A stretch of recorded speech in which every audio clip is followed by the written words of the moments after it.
Richard Whitmore stood silently in front of a tall marble gravestone, his hands folded behind his back as a cold breeze moved through the quiet cemetery. Beside him stood his wife, Eleanor, holding a bouquet of fresh white lilies. Every year, on the same date, they visited this place without fail. It was a painful tradition they had followed for 20 years. The gravestone carried the name of their only son, Daniel Whitmore, along with the dates of his birth and the day he was believed to have died. For Richard and Eleanor, that date had marked the end of their happiness. 20 years earlier, the Whitmores had been known as one of the most joyful and successful families in the city. Richard was a brilliant businessman who built a powerful financial empire from a small company he started in his youth. Eleanor was kind and graceful, loved by everyone who met her. But their greatest pride and happiness was their son, Daniel. He was a bright, energetic boy who filled their large mansion with laughter and life. Daniel loved adventure, sports, and spending time with his parents. He shared a special bond with Eleanor, often helping her in the garden, while he admired his father and dreamed of joining the family business one day. The accident that changed their lives happened on a stormy night. Daniel was just 18 years old and had recently received his driver's license. He begged his parents to allow him to drive alone to a nearby town to attend a friend's birthday celebration. Eleanor felt uneasy because of the heavy rain and strong winds that evening. She suggested that Daniel should stay home or allow the family driver to take him. But Daniel insisted that he was responsible enough to drive himself. Richard, wanting to trust his son and encourage his independence, finally agreed. Before Daniel left, Eleanor hugged him tightly and told him to drive carefully. That was the last time she saw her son alive, or at least that was what she believed. Late that night, the Whitmores received a terrifying phone call from the police. Daniel's car had been found crushed near a river bridge outside the city. According to witnesses, the car had lost control on the slippery road during the storm and crashed through the guardrail before falling into the rushing river below. Rescue teams searched for hours in the dangerous water. They eventually found parts of the destroyed car, but Daniel's body was never recovered. The authorities concluded that the strong river current had likely carried him far away. After several weeks of searching, Daniel was officially declared dead. The news shattered Richard and Eleanor's world. Eleanor fell into deep depression, refusing to leave her room for months. She blamed herself for allowing Daniel to leave the house that night. She replayed their final conversation in her mind again and again, wondering if she could have stopped him. Richard also suffered greatly, but he tried to remain strong for his wife. However, he secretly blamed himself for giving Daniel permission to drive alone. The guilt and sadness slowly created distance between them, even though they still loved each other deeply. Their mansion, once filled with music and laughter, became silent and empty. Daniel's room was left untouched, exactly as he had left it. His clothes remained in the closet, his trophies stayed on the shelves, and his favorite guitar rested beside his bed. Eleanor visited the room almost every day, sitting quietly and remembering the sound of Daniel's voice. Richard spent longer hours at work, trying to escape the pain that waited for him at home. Despite their wealth, they felt completely powerless against their grief. As years passed, the Whitmores became known for their charity work. They donated millions of dollars to hospitals, schools, and orphanages in Daniel's memory. Richard created a foundation that supported young students who had lost their parents. Eleanor personally visited orphanages and spent time with children, hoping to share the love she could no longer give her own son. The public admired their generosity, but very few people understood the true reason behind their actions. Every donation, every building, and every project was their way of keeping Daniel's memory alive.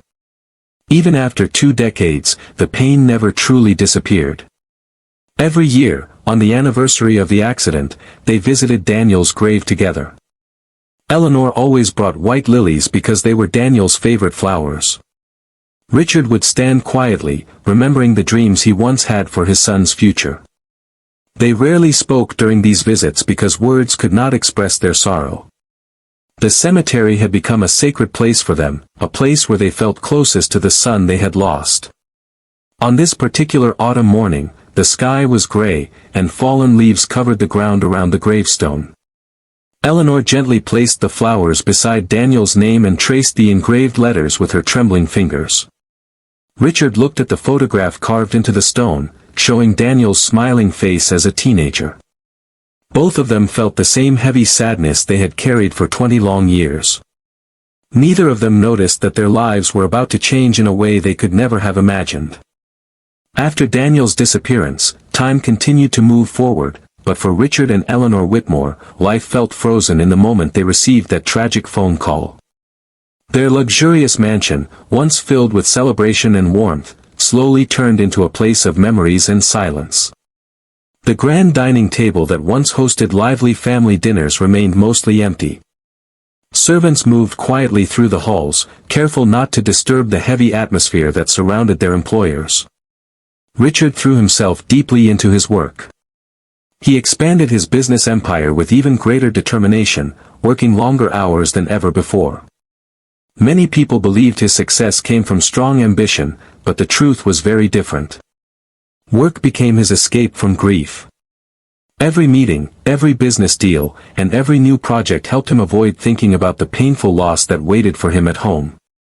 His company grew rapidly, and within a few years, he became one of the most respected and powerful businessmen in the country. However, his success brought him no real happiness. Eleanor, on the other hand, handled her pain in a completely different way. She withdrew from social gatherings and public events that she once enjoyed. She spent most of her time alone in the garden that she and Daniel had planted together when he was a child. She carefully took care of the flowers, especially the white lilies that Daniel had always loved. Sometimes she spoke softly while working in the garden, as if she believed Daniel could still hear her.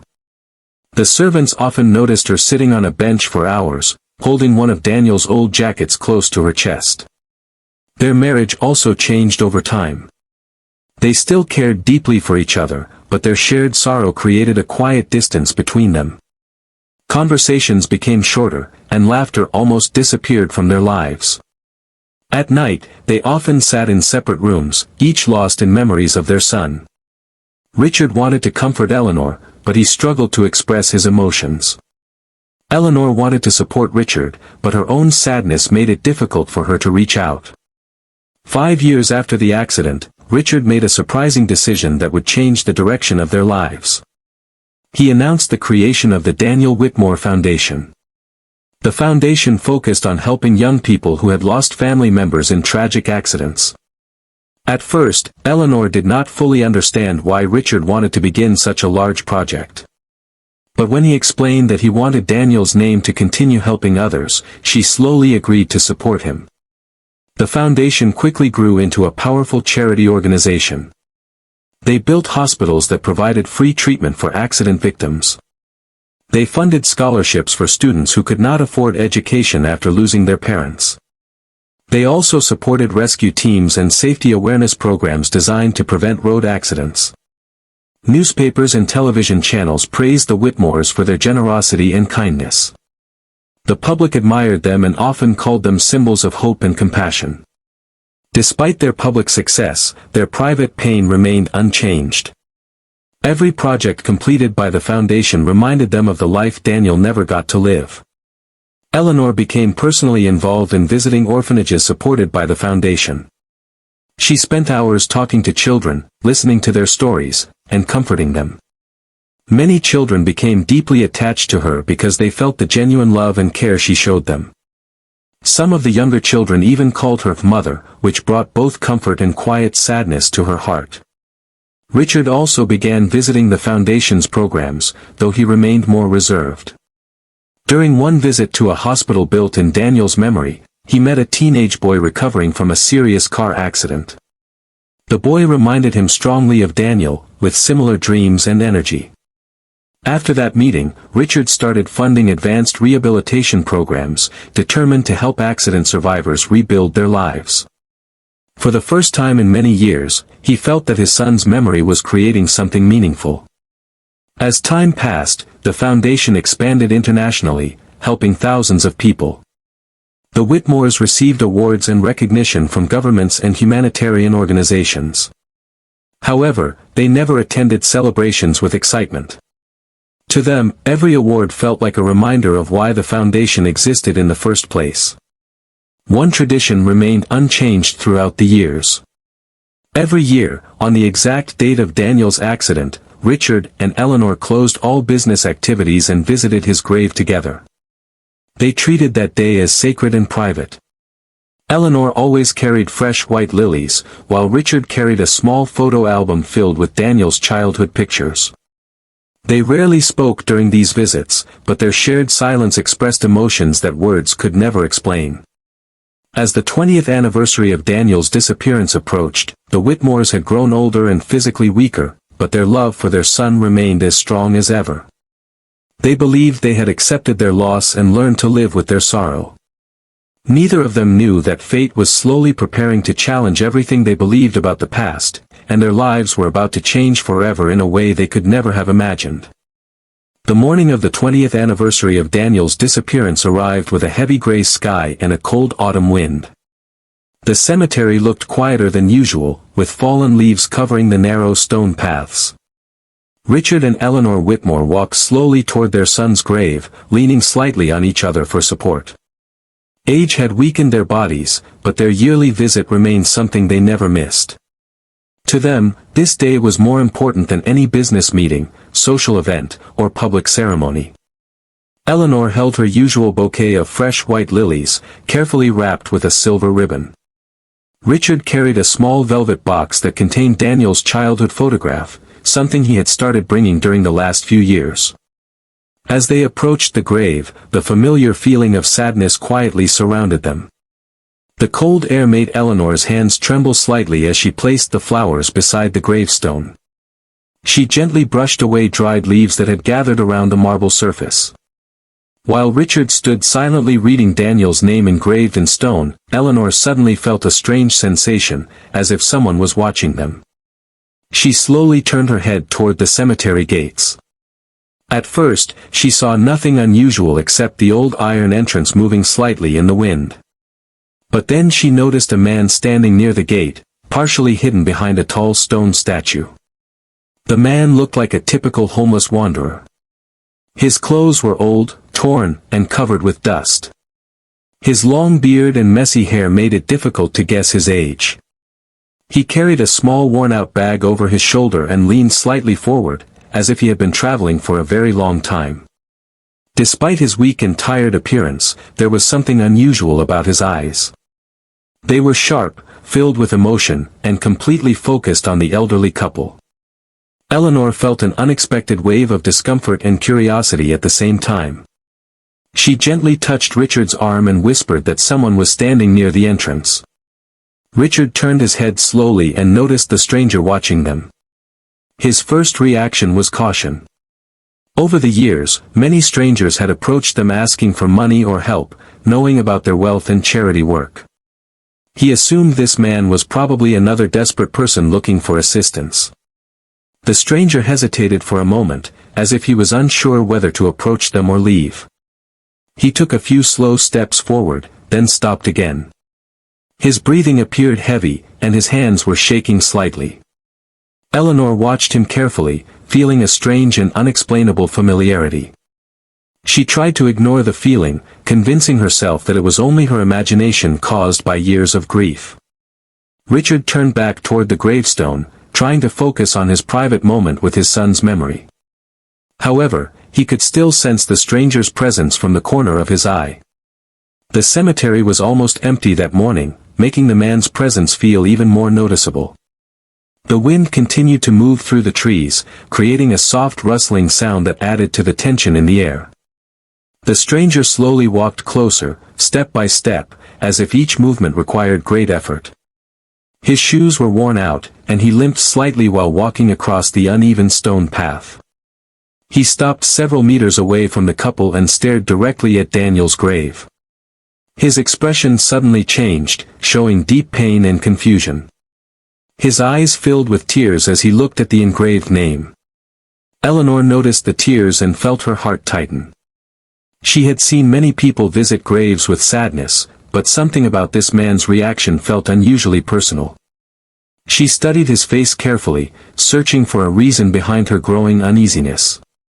For a brief moment, she felt as if she recognized something familiar in his expression, but she quickly pushed the thought away. The stranger raised his trembling hand slightly, as if he wanted to say something, but no words came out. He lowered his hand again and took another slow step forward. Richard finally turned fully toward him, his face calm but serious. He prepared himself to politely ask the man to leave them alone, believing that this private moment should not be disturbed. Before Richard could speak, the stranger suddenly dropped his bag onto the ground. The sound echoed softly through the quiet cemetery. His breathing became faster, and his entire body shook as if he was struggling with strong emotions. Eleanor felt her heart begin to beat faster, sensing that something unexpected was about to happen. The wind grew stronger, blowing fallen leaves around the gravestone and across the stranger's feet. He looked at the elderly couple with desperate intensity, his lips trembling as if he was trying to form words that had been trapped inside him for years. Richard and Eleanor exchanged a confused glance, both feeling an unusual tension in the air. At that moment, neither of them realized that the ragged wanderer standing before them was about to reveal something that would completely change their understanding of the past. The peaceful and predictable routine they had followed for 20 years was about to be shattered by a truth that seemed impossible, yet dangerously real. The stranger stood trembling as the wind swirled dry leaves around his feet. His chest rose and fell quickly as if he had been holding his breath for years and had finally reached a moment he could not escape. Richard stepped slightly in front of Eleanor, his protective instincts rising immediately. He looked at the ragged man with a mixture of caution and impatience, expecting him to ask for money or help like many others had done before. But the stranger's expression was not desperate in the usual way. It carried something deeper, something painfully emotional. For several long seconds, no one spoke. The cemetery remained silent except for the sound of rustling trees and distant crows. The stranger suddenly took 2 quick steps forward, his eyes locked on the elderly couple. His hands shook violently as he raised them slightly, as if reaching toward them but stopping himself halfway. Tears began running down his dusty face, cutting lines through the dirt on his skin. Then, in a broken but loud voice filled with desperation, he shouted, "Mother, Father. I'm alive." The words hit the air like a thunderclap. Eleanor gasped sharply, her fingers tightening around Richard's arm. Richard froze completely, his mind struggling to understand what he had just heard. For a moment, neither of them reacted. The sentence felt impossible, almost unreal, as if the wind itself had whispered a cruel joke. Richard's expression quickly hardened. He stepped forward, his voice firm and controlled, asking the stranger who he thought he was and why he would say something so cruel. His tone carried anger, but beneath it was a hidden fear. Eleanor remained silent behind him, her heart pounding loudly in her chest. She stared at the stranger's face, searching for something she could not explain.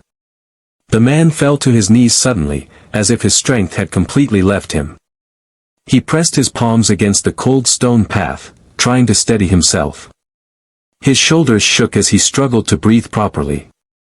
He repeated the words again, this time softer but filled with deep emotion. He said he was their son, Daniel, and that he had been trying to find them for many years. Richard's anger grew stronger. He accused the man of lying and trying to take advantage of their grief and wealth. He told him that their son had died 20 years ago and warned him to leave before he called security. His voice echoed across the empty cemetery, sharp and painful. Eleanor placed her hand gently on Richard's shoulder, silently asking him to stop, though she did not know why she felt the need to protect the stranger from his anger. The kneeling man slowly reached into his torn jacket pocket with trembling fingers. Richard immediately became alert, thinking the stranger might pull out something dangerous. But instead, the man carefully removed a small, old locket. The metal surface was scratched and faded, showing clear signs of age and heavy use. He held it out with both hands as if it were something sacred. Eleanor's eyes widened as she stared at the locket. Richard frowned, confused but still suspicious. The stranger opened the locket slowly. Inside was a tiny photograph of a young boy standing between his smiling parents on a beach. The image was old but clearly showed Richard, Eleanor, and a child who looked exactly like Daniel when he was about 8 years old. Eleanor felt her knees weaken. She whispered that the locket looked identical to one she had given Daniel on his 7th birthday. Her voice trembled as she spoke. Richard stared closely at the photograph, recognizing the memory instantly. He remembered that exact family trip and the moment the photo had been taken. Still, his mind refused to accept what he was seeing. The stranger began speaking rapidly, as if afraid he might lose the chance to explain. He described personal memories from Daniel's childhood. He talked about how Eleanor used to sing a particular lullaby when he was sick. He mentioned the secret hiding place behind the library bookshelf where he used to hide candy from his father. He even described a scar on Richard's left hand from a business accident that only close family members knew about. Richard's face slowly lost its anger and turned pale. Eleanor covered her mouth with her hand as tears filled her eyes. The stranger continued speaking, explaining the night of the accident. He said he remembered driving through the storm, losing control of the car, and feeling the vehicle crash through the bridge railing. He described the freezing water and how he struggled to escape the sinking car before everything went dark. He explained that when he woke up, he was in a small village far from the city. A group of traveling workers had found him unconscious near the riverbank. He had suffered severe injuries and complete memory loss. He did not know his name, his family, or where he came from. The workers took care of him, but they were poor and constantly moved from place to place for jobs. He grew up living with them, working simple labor jobs and surviving day by day. As he spoke, his voice cracked with pain and exhaustion. He explained that over the years, small pieces of memory returned in dreams and sudden flashes. He saw faces he could not identify and places he could not locate. It was not until recently that he saw a newspaper article showing Richard and Eleanor opening a new hospital under the Daniel Whitmore Foundation. The name triggered something deep inside him, starting his long journey to discover the truth. By the time he finished speaking, the cemetery had fallen into complete silence again. Richard and Eleanor stood frozen, overwhelmed by shock, confusion, and growing fear of what might be true.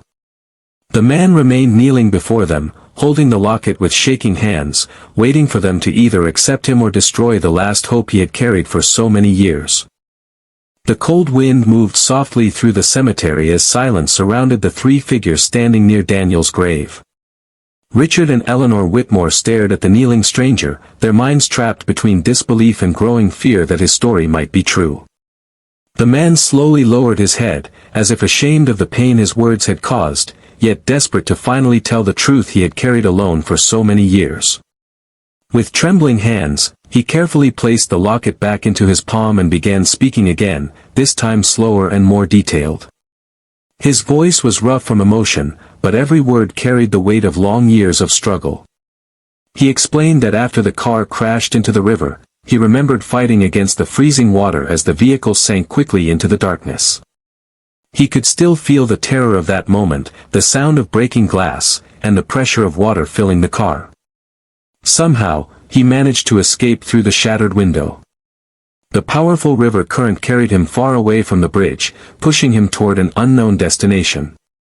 After that, everything went black. When he regained consciousness, he found himself lying inside a small wooden hut in a remote riverside village. His body was covered in wounds, and he was burning with fever. A group of traveling construction workers had discovered him unconscious near the riverbank several miles away from the accident site. They had no idea who he was, but they refused to leave him to die. With very limited medical supplies, they treated his injuries as best as they could. However, when he finally woke up properly, he could not remember anything about his identity. He did not know his name, his family, or even where he came from. The workers asked him many questions, but he could only stare back in confusion. Since he had no documents or identification, they simply gave him a temporary name, calling him River, because that was where they had found him. The group moved from one town to another, working on small construction projects, road repairs, and manual labor jobs. The young man traveled with them because he had nowhere else to go. Life with them was difficult. They lived in temporary shelters, often struggled to find enough food, and worked under harsh conditions. Despite the hardships, they treated him like family, teaching him basic survival skills and giving him the support he needed to recover physically. Years passed as he grew into adulthood, living a life completely different from the wealthy world he had once belonged to. He worked long hours carrying heavy materials, cleaning construction sites, and doing whatever job was available. He never complained, but deep inside, he constantly felt that something was missing from his life. Sometimes he experienced strange dreams of a large house, beautiful gardens, and two smiling figures calling his name, though he could never clearly remember their faces. As time continued, small flashes of memory began returning. He would hear certain songs or see certain objects that triggered emotional reactions he could not explain. He often woke up at night feeling lost and restless. The workers noticed his confusion but could not help him discover his past.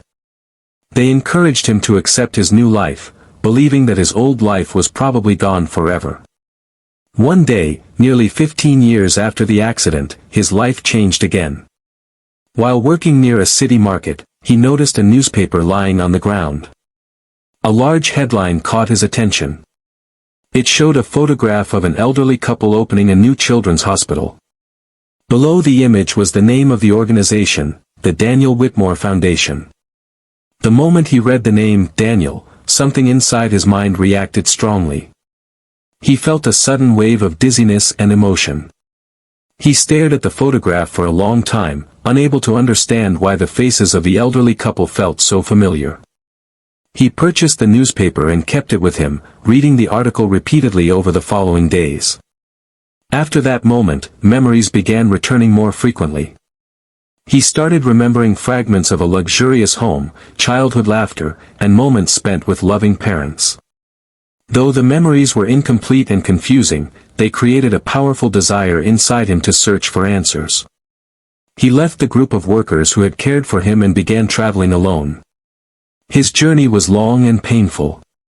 With very little money, he walked through several cities, worked temporary labor jobs to survive, and slept in abandoned buildings or public shelters. Many times, he faced hunger and illness, but he refused to give up. The more memories returned, the stronger his determination became.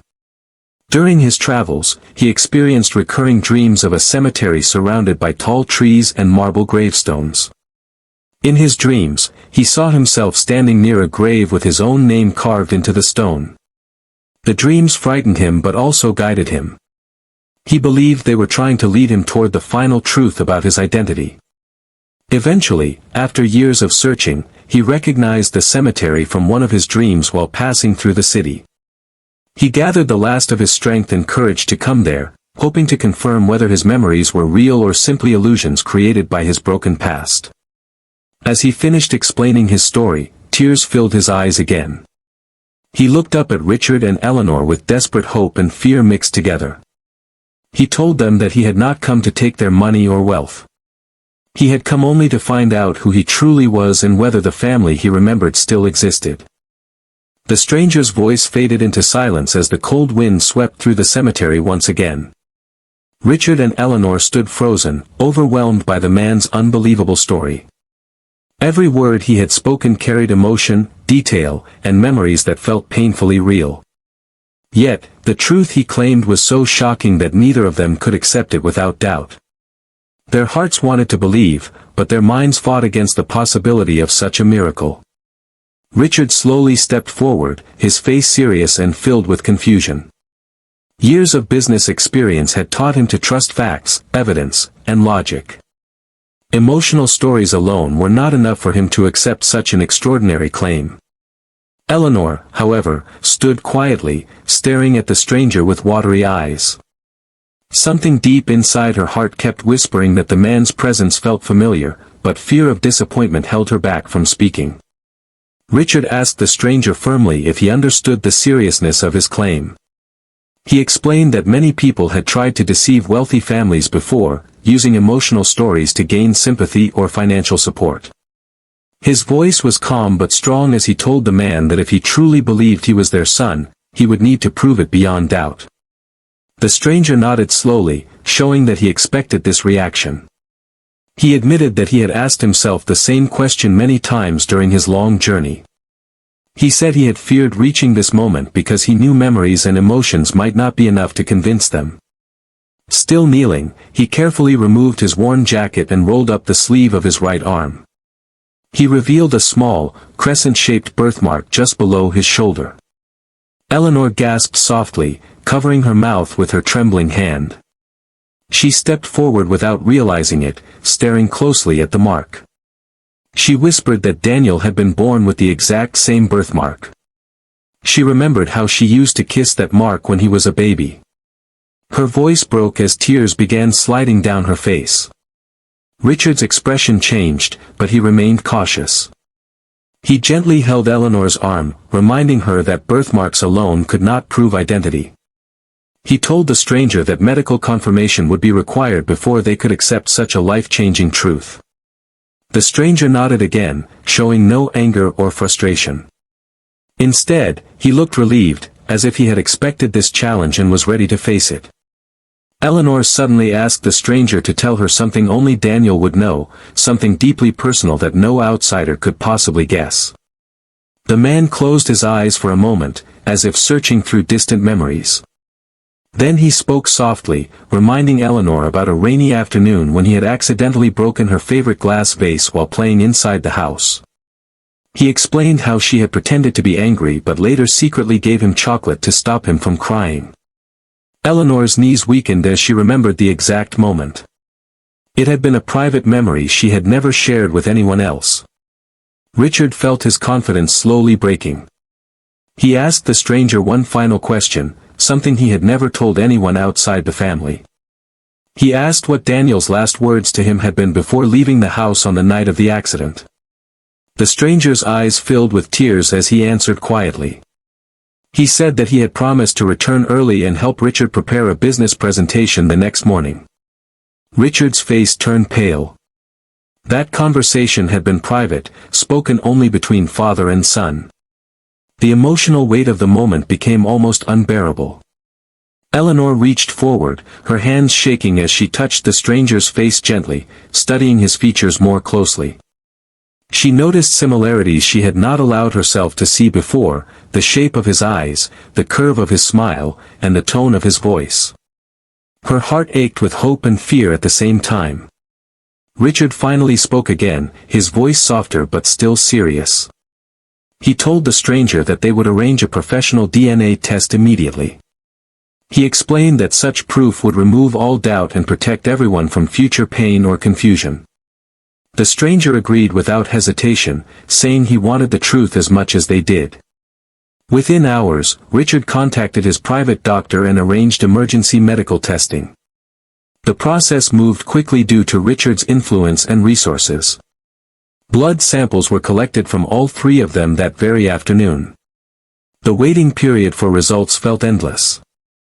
Richard and Eleanor returned home, their minds filled with questions and emotions they could not control. The stranger was provided with temporary accommodation and medical care, though he remained alone, quietly preparing himself for whatever the results might reveal. During the waiting days, Richard barely slept. He spent long hours in his office, staring at Daniel's childhood photographs, comparing them with the stranger's face in his memory. Eleanor spent most of her time in Daniel's untouched bedroom, holding his belongings and praying for guidance. Both of them feared the same thing, that their hope might be destroyed if the results proved the stranger wrong. The stranger also faced his own emotional battle. For the first time in his life, he felt close to discovering his true identity. He feared rejection but also feared losing the only family he believed he might still have. Each passing hour increased the tension, making the truth feel both closer and more terrifying. None of them realized that the results waiting ahead would not only answer their questions but would also change their lives forever, forcing them to face emotions and decisions they had never imagined possible. The Whitmores waited in tense silence as the results from the DNA test were delivered. The hospital lab technician, a calm woman with years of experience in handling high-profile cases, handed Richard a sealed envelope. Eleanor's hands trembled slightly as she clutched her white scarf, her mind racing through every possibility. The stranger, sitting quietly across the room, shifted nervously in his chair, his eyes fixed on the envelope, as if it contained not only scientific proof but the culmination of 20 years of longing and struggle. Richard took a deep breath and slowly opened the envelope. As he read the results, his hand trembled, and his eyes widened. Eleanor leaned forward, almost unable to breathe, waiting for confirmation. The technician watched quietly, knowing she had seen this kind of emotional intensity before but never with such depth. Richard's face softened, then broke into a mixture of disbelief, relief, and overwhelming emotion. He whispered the words that Eleanor had been longing to hear, "It's him. It's really him." Eleanor gasped, and tears streamed down her face uncontrollably. She could hardly believe that after 20 years of pain and sorrow, her son was alive and standing right in front of her. She rushed to the stranger, dropping to her knees beside him, and embraced him with a force that spoke of decades of love, fear, and longing. The man, still frail but suddenly alive with hope, hugged her back tightly, burying his face in her shoulder. Richard approached slowly, tears forming in the corners of his eyes. For a moment, none of them spoke. The years of disbelief, grief, and fear hung in the air like a heavy fog. Then Richard knelt beside them, gently placing his hands on his son's shoulders. "Daniel," he said softly, "you've come back to us. After all this time, you're really here." Daniel nodded, his voice cracking as he said, "I never stopped looking for you. I never gave up, even when I didn't remember who I was." His words carried the weight of long years of struggle, suffering, and survival. Eleanor held his hands, feeling the warmth and reality of his presence. It was as if the emptiness she had carried for 2 decades had suddenly been replaced by a living, breathing miracle. They sat together on the edge of the hospital bed, recounting the stories of Daniel's life while away, the struggles he faced, the small flashes of memory that guided him back to them.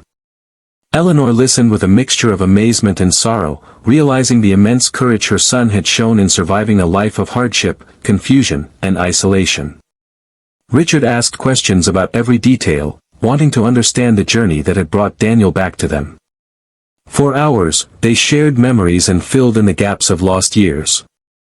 Daniel showed them the locket and the few personal items he had carried across cities, symbols of his past that had guided him home.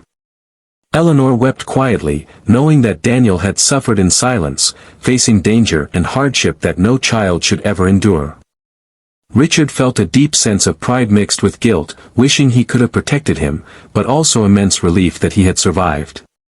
As evening approached, the hospital room was filled with quiet laughter and gentle tears. The Whitmores began to plan for a new life together, realizing that the past 2 decades had been a shadow, and now they had been given a chance to create new memories. Daniel's return was more than a miracle, it was a chance to heal, to reconnect, and to embrace life with renewed purpose. That night, for the first time in 20 years, the Whitmores felt complete. They understood that although years had been lost, love had survived, and fate had reunited them against all odds. The world outside the hospital continued as usual, but inside that room, a family that had been torn apart by tragedy rediscovered the bond that had never truly been broken. In the days that followed, Richard, Eleanor, and Daniel began rebuilding their lives. They revisited Daniel's old home, his childhood room, and the garden where he had once played. The house, once quiet and filled with grief, was alive again with laughter, conversations, and the sound of a family reclaiming its long-lost joy. Each day became a celebration of survival, courage, and the miraculous return of a son who had been lost to them but never truly gone. Through the DNA confirmation and emotional reunion, the Whitmores discovered a truth that went beyond science: love and hope are stronger than tragedy, and even the deepest loss can sometimes be undone by perseverance, faith, and fate's unexpected miracles. The reunion was not just a conclusion of a story, it was the beginning of a new chapter, full of possibilities, forgiveness, and the warmth of a family restored. The days after Daniel's return were unlike anything the Whitmores had imagined. Their mansion, once filled with quiet echoes of loss, slowly began to feel alive again. The rooms that had remained untouched for 20 years, the study, the music room, Daniel's bedroom, now held the laughter, footsteps, and conversations of a family reunited. Eleanor often wandered through Daniel's old room, gently touching his childhood belongings, smiling at how he now moved through the space as if he had never left, yet carrying the weight of a life lived far from home. Daniel himself faced a life that was both familiar and foreign. He had returned to the wealth, comfort, and love of his family, but he carried scars, physical, emotional, and psychological, from 2 decades of struggle. Each night, he would sit quietly, remembering the harsh roads he had walked, the labor he had performed, the nights he had spent hungry and cold, and the strangers who had raised him with kindness but could not fill the void of his lost family. Yet despite these memories, he felt an overwhelming sense of gratitude for having finally found his parents. He realized that the long years of hardship had made him stronger, more empathetic, and more determined to live a meaningful life. The Whitmores, too, began adjusting. Richard found that even the empire he had built over decades could not compare to the emotional wealth of having his son back. Business meetings, awards, and public recognition now felt secondary to the simple joy of sitting together for dinner as a family. Eleanor, who had spent years immersed in grief and charity work, finally felt a sense of peace. Her nurturing nature, which had been focused outward toward the children of the foundation, now returned inward, embracing Daniel and helping him navigate the life he had missed. Though the reunion was joyous, it was not without challenges. Daniel had to relearn the customs, the rules, and the rhythm of life in a wealthy household. He had to navigate the shock of reconnecting with relatives, old family friends, and business associates who had known him only as a memory, a name etched in stone.